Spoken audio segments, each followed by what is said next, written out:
بھرے پیغامات بھیجے، میں سب لوگوں کا بہت مشکور ہوں۔ پاکستان میں اللہ کا شکر ہے کہ صورتحال جیسا کہ آپ کو معلوم ہے کہ بتدریج بہتری کی طرف گامزن ہے۔ پاکستان میں 2,73,000 جو پازیٹیو کرونا وائرس کے مریض تشخیص ہوئے، ان میں سے الحمدللہ 2,37,000 کے قریب لوگ جو ہیں وہ روح بصحت ہو چکے ہیں، ریکور ہو چکے ہیں، اور اب میں یہ کہہ سکتا ہوں کہ میں بھی ان میں سے ایک ہوں۔ پچھلے 4 ہفتے میں پاکستان کے اندر اس وبا کے پھیلاؤ میں بہت کمی آئی ہے، اور اس کے لیے سب سے پہلے تو اللہ کا شکر ادا کرنا چاہیے، اور جتنا بھی اس کے آگے سر بسجود ہوا جائے وہ کم ہے۔ لیکن اس کے ساتھ ساتھ میں یہ بھی واضح کرنا چاہتا ہوں کہ بعض لوگ ابھی بھی اس تنزلی جو ہوئی اس بیماری کے پھیلاؤ کے حوالے سے اس کے بارے میں شکوک و شبہات کا شکار ہیں۔ تو اس سلسلے میں بالکل آپ کے سامنے یہ واضح طور پہ بات کرنا چاہتا ہوں کہ پاکستان میں جو اس وبا کے پھیلاؤ میں کمی ہوئی ہے، اب اس کا اقرار بین الاقوامی سطح پہ کیا جا رہا ہے، اور اس میں جو کمی ہوئی وہ کئی جہتیں ہیں اس کی، اور اس کے بارے میں قطعاً کسی قسم کا ہمیں وہمہ نہیں ہونا چاہیے۔ پاکستان میں ہماری اگر ہم 100 لوگوں کے ٹیسٹ کر رہے تھے اور ان میں سے 23 اگر پازیٹیو نکل رہے تھے، تو آج ان میں سے 6-7 پازیٹیو نکلتے ہیں۔ پاکستان میں کرونا کی بیماری کی وجہ سے جو اموات ہو رہی تھیں ان میں تقریباً 80% کمی آئی ہے۔ یہ معمولی کمیاں نہیں ہیں، لہٰذا ڈکلائن تو ہو رہا ہے پاکستان میں، اور تمام تخمینوں قومی سطح پہ بھی اور بین الاقوامی سطح پہ بھی جو انٹرنیشنل اداروں نے یہ تخمینے لگائے تھے کہ پاکستان کب اپنی پیک دیکھے گا اور کب اس کا کرو جو ہے وہ فلیٹن ہوگا اور کب کیسز میں کمی شروع ہوگی، وہ تمام اندازے دھرے کے دھرے رہ گئے، اور پاکستان میں اللہ کے فضل سے تقریباً ان اندازوں سے 1 ماہ بیشتر ہم نے پیک بھی دیکھی مڈ جون کے اندر، اور اب اس کے اندر بتدریج کمی ہو رہی ہے۔ لیکن ناظرین، میں آج آپ کے ساتھ اس کی مزید تفصیل ڈسکس نہیں کرنا چاہتا۔ انشاءاللہ عید کے بعد اس کے اوپر تفصیل سے آپ کے ساتھ ایک پورا آپ کو بریفنگ دیں گے کہ کیسے یہ کمی ہوئی، کیا کیا اس کی جہتیں ہیں، کہاں کہاں کمی ہوئی، وغیرہ وغیرہ۔ آج میرا مقصد آپ کے سامنے آنے کا بنیادی طور پہ یہ تھا کہ ہمارے پاکستان میں آنے والے دنوں اور ہفتوں میں 2 بہت بڑے چیلنج درپیش ہوں گے۔ ایک تو عید الاضحیٰ اور اس کے بعد محرم۔ میں آج آپ کے سامنے خاص طور پہ عید کے حوالے سے بات کرنا چاہتا ہوں۔ سب سے پہلے 2 باتیں سمجھنے کی ہیں جی۔ پہلی یہ کہ یہ جو ہم کہہ رہے ہیں کہ پاکستان میں کیسز کے اندر کمی ہو گئی اور جو پازیٹیوٹی ہے اس کے اندر کمی ہو گئی، تو دوسرے ممالک کا تجربہ اگر ہم سامنے رکھیں اور اس سے اگر سیکھنا چاہیں تو ہم بسہولت یہ کہہ سکتے ہیں کہ اس بات کا قوی امکان موجود ہے کہ آنے والے وقت میں پاکستان کے اندر بھی ممکن ہے کہ کیسز میں دوبارہ بڑھنا شروع ہو جائیں، اور کیونکہ اس طرح کا پیٹرن جو ہے وہ دوسرے ملکوں میں بھی دیکھا گیا ہے۔ اسپین، ایران، امریکہ اور بہت سارے دوسرے یورپین ممالک، ان کے تجربات کو اگر ہم سامنے رکھیں تو یہ ہمیں بتاتے ہیں کہ کس طرح ایک دفعہ جب وبا اپنے عروج پہ پہنچ جاتی ہے اور اس کے بعد کیسز میں کمی ہونی شروع ہو جاتی ہے تو اس کے بعد دوبارہ اسپائک بھی آ سکتی ہے اور دوبارہ بھی ریسرجنس ہو سکتی ہے۔ ایک تو یہ وجہ، اور دوسری وجہ یہ ہے کہ پاکستان میں پچھلی عید کے موقع پر ہم نے دیکھا کہ چونکہ اس موقع پہ گہما گہمی بہت بڑھ جاتی ہے، لوگوں کا میل ملاپ بہت بڑھ جاتا ہے، خریداریاں بہت زیادہ ہوتی ہیں، سفر بہت زیادہ کیے جاتے ہیں، تو اس جو ہیومن انٹریکشن یا جو لوگوں کا آپس میں ملنے ملانے میں جو اضافہ ہوتا ہے، اس کی یہ وجہ بن جاتی ہے، بیماری کے پھیلاؤ میں تیزی کا سبب بن جاتی ہے۔ تو یہ دونوں وجوہات جو ہیں یہ بہت اہم ہیں اور ان کو ہم ایک لمحے کے لیے بھی نظر انداز نہیں کر سکتے۔ آنے والی عید جو کہ اب سے تقریباً 6 دن کے بعد ہے،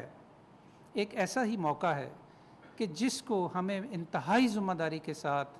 انتہائی سمجھ بوجھ کے ساتھ اپنے فیصلے کرنے ہیں اور اس موقع کو گزارنا ہے۔ میں عید کے حوالے سے خاص طور پہ آپ کے سامنے 4 چیزوں کا ذکر کرنا چاہتا ہوں،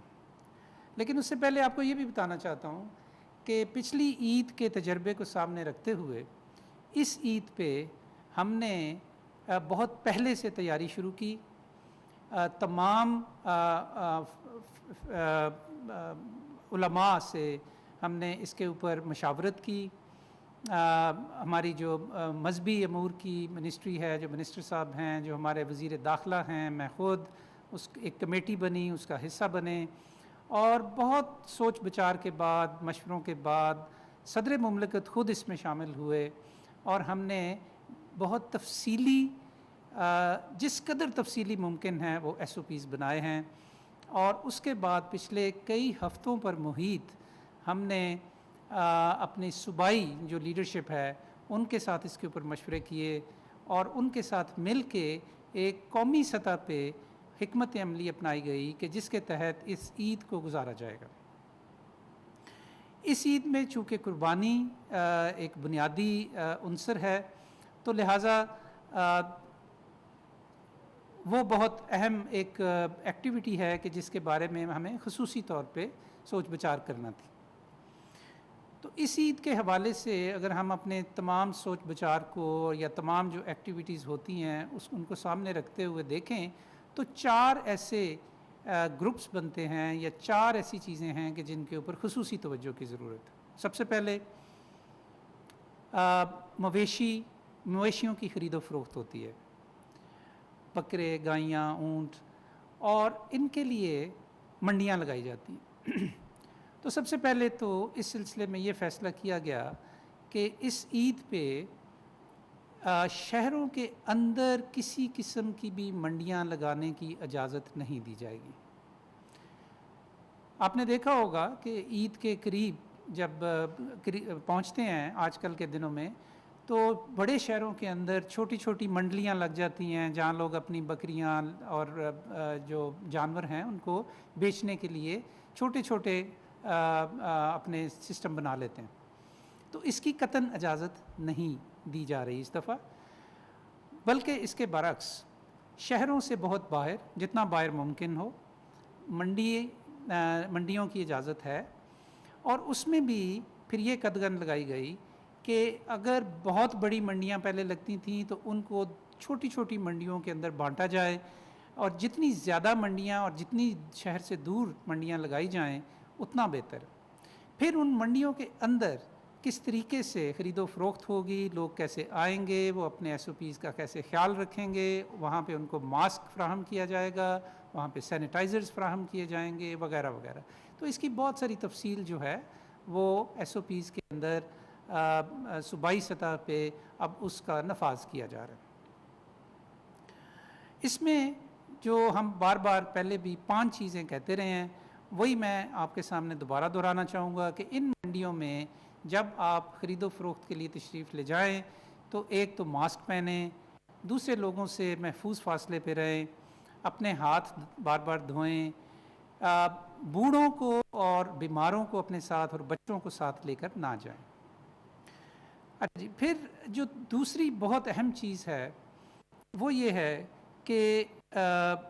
اور کیا طریقے ہو سکتے ہیں اگر آپ منڈی جائے بغیر اپنے جانور خرید سکیں۔ تو اس کے لیے آن لائن جو اب سسٹم شروع ہوا ہے اس میں آپ سے گزارش کروں گا کہ کوشش کریں اس عید کے اوپر کہ زیادہ سے زیادہ آن لائن پہ اپنی قربانی کی بکنگ کرائیں تاکہ آپ کو منڈی مویشی جانا ہی نہ پڑے. اور دوسرے یہ کہ کوشش کریں کہ جتنا زیادہ سے زیادہ اجتماعی قربانی کی طرف جا سکیں. مطلب یہ ہے کہ آپ بجائے اس کے کہ ہر گھر قربانی کرے، اگر 10 گھر ہیں تو وہ مل کر ایک قربانی کر لیں، تو اس میں خاطر خواہ ایکٹیویٹی کے اندر کمی آ جاتی ہے. تو اس سلسلے میں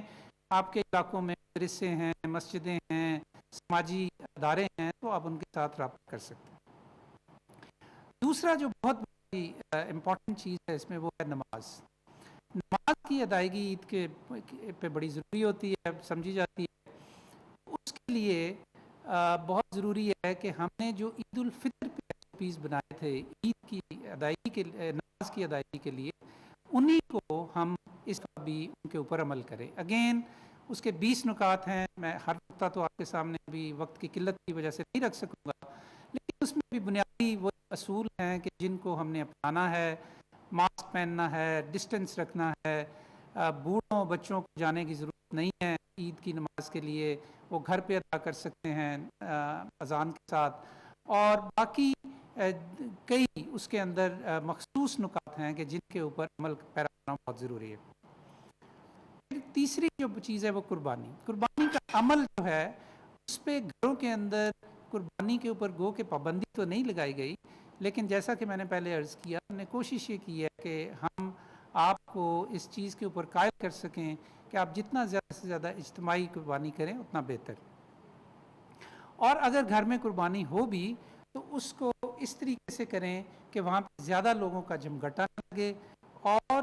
اس قربانی کے بعد پھر جو آخری چیز ہے وہ یہ ہے کہ گوشت کی جو بانٹنا ہوتا ہے وہ بھی بہت سارا اس میں بہت ہجوم اکٹھا ہو جاتا ہے، لوگ اکٹھے ہو جاتے ہیں، تو اس کو بھی ایک طریقے سے لوگوں کے درمیان فاصلہ رکھ کے اور سمجھ بوجھ کے ساتھ اس گوشت کو بانٹنا ہے. میرے عزیز پاکستانیوں، یہ آنے والی عید ایک بہت بڑا چیلنج ہے پاکستان کے لیے، اور میں آپ سے درخواست کرتا ہوں اور آپ کو مؤدبانہ آپ سے التماس کرتا ہوں کہ اس عید کو ایک نارمل عید نہ سمجھیں، اس کو ایک مختلف عید کے طور پہ سمجھیں. اس سلسلے میں جو آپ کو ایس او پیز معلوم ہیں، جو ابھی بھی گفتگو ہوئی، جو آپ کو احتیاط کرنے کی ضرورت ہے ان پہ عمل کریں. اور اپنی بات ختم کرنے سے پہلے میں بس آپ کو یہ التماس کر رہا ہوں، آپ کو یہ میں ریکویسٹ کر رہا ہوں کہ اس عید پہ فوٹ سے اس عید پہ ہم اپنی تمام ذمہ داریاں محسوس کریں اور اس عید کو ہم انشاءاللہ اچھے طریقے سے گزار لیں. تو پھر وہ جو پاکستان میں وبا کا پھیلاؤ کم ہوا ہے، نہ صرف ہم اس کو برقرار رکھیں گے کہ بلکہ بتدریج انشاءاللہ تعالی اس بیماری کو پاکستان میں ختم ہوتا دیکھیں. بالکل آخر میں نہیں بھولنا چاہتا اس تمام عرصے کے اندر انتہائی جانفشانی کے ساتھ، انتہائی بہادری کے ساتھ، انتہائی حوصلے کے ساتھ فرنٹ لائن پہ رہتے ہوئے پاکستان نے کرونا وائرس کے مریضوں کی جس طریقے سے دیکھ بھال کی ہے، آپ ہمارا فخر ہیں اور ہم آپ کو سلام پیش کرتے ہیں. بہت بہت شکریہ.